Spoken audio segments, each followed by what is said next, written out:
तर नमस्कार मित्रांनो, आपल्या सगळ्यांचं स्वागत आहे मॉडर्न डॉक्टर यूट्यूब चॅनल. तर आपण याच्या अगोदर पेपर 1चं प्रिडिक्शन दिलं आणि त्यातून 80% 85% क्वेश्चन तिच्यातून झाले आपल्या प्रिडिक्शन पेपरमधून. तर आज आपण ट्राय करत आहोत की पदार्थ विज्ञानचं पेपर 2चं प्रिडिक्शन द्यायचं. तर आता कुंदन सर कंटिन्यू करतील. तर आपण पेपर 2 चं बघणार आहोत. पदार्थ विज्ञान तुमचं उद्या पेपर द्यायचं प्रिडिक्शन काही मी क्वेश्चन काढलेले तुमच्यासाठी. तर आता आपण पहिला चॅप्टर बघणार आहोत, परीक्षा प्रमाण. त्यामधून तुमच्यासाठी सगळ्यात इम्पॉर्टंट आहे चतुर्विध परीक्षा. हे तुम्हाला SEQ साठी येऊ शकते. त्यानंतर प्रमाण, प्रमेय, प्रमाता यांच्या व्याख्या विचारू शकता तुम्हाला ते. त्यानंतर प्रमाणचे लक्षणं काय दिले असं ते पण वाचून घ्या. बुद्धीचं क्लासिफिकेशन सगळ्यात इम्पॉर्टंट टॉपिक आहे, म्हणजे त्याला आपण ज्ञानचं पण क्लासिफिकेशन म्हणू शकतो. ज्ञानचे स्मृती आणि अनुभव हे लिहून येतात, ते 2 क्लासिफिकेशन असतात. आणि स्मृतीची 8 कारणे हे तुम्हाला SEQ साठी येऊ शकते, त्याच्यावर लक्ष द्या. आता सेकंड चॅप्टर आहे प्रत्यक्ष प्रमाण. प्रत्यक्ष प्रमाणमध्ये काय इम्पॉर्टंट आहे, व्याख्या, लक्षण, प्रकार कोणते, निर्विकल्पक आणि सविकल्पक हे LQ टॉपिक आहे. तर याच्यामध्ये सगळ्यात इम्पॉर्टंट अजून जर पाहिजे तर सविकल्पक हे करून ठेवा, हे याचे SEQ साठी येण्याचे चान्सेस खूप आहे. मग सन्निकर्षजन्य ज्ञान याचे जे 6 प्रकार दिलेले तुम्हाला हे पण करून जा.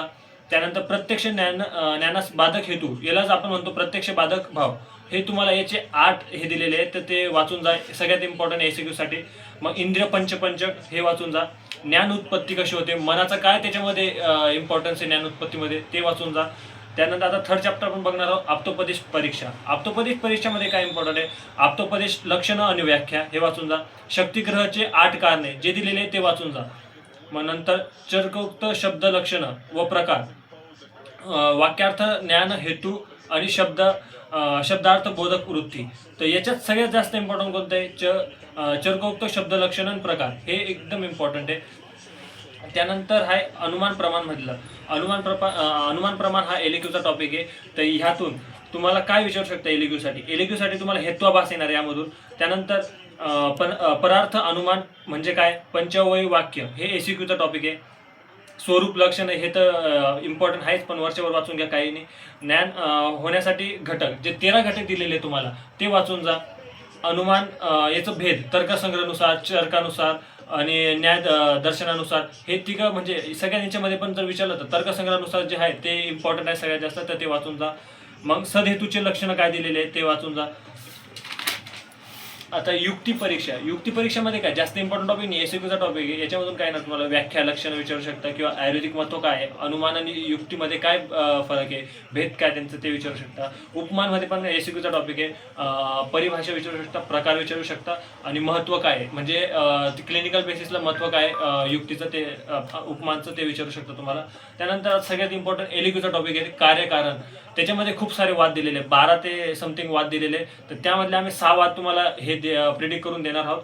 पहिला वाद आहे अनेकांतवाद, दुसरा आहे असत्कार्यवाद, तिसरा आहे परमाणुवाद, चौथा आहे विवर्तवाद, आणि सत्कार्यवाद 5वा 6वा आहे पिठरपाकवाद.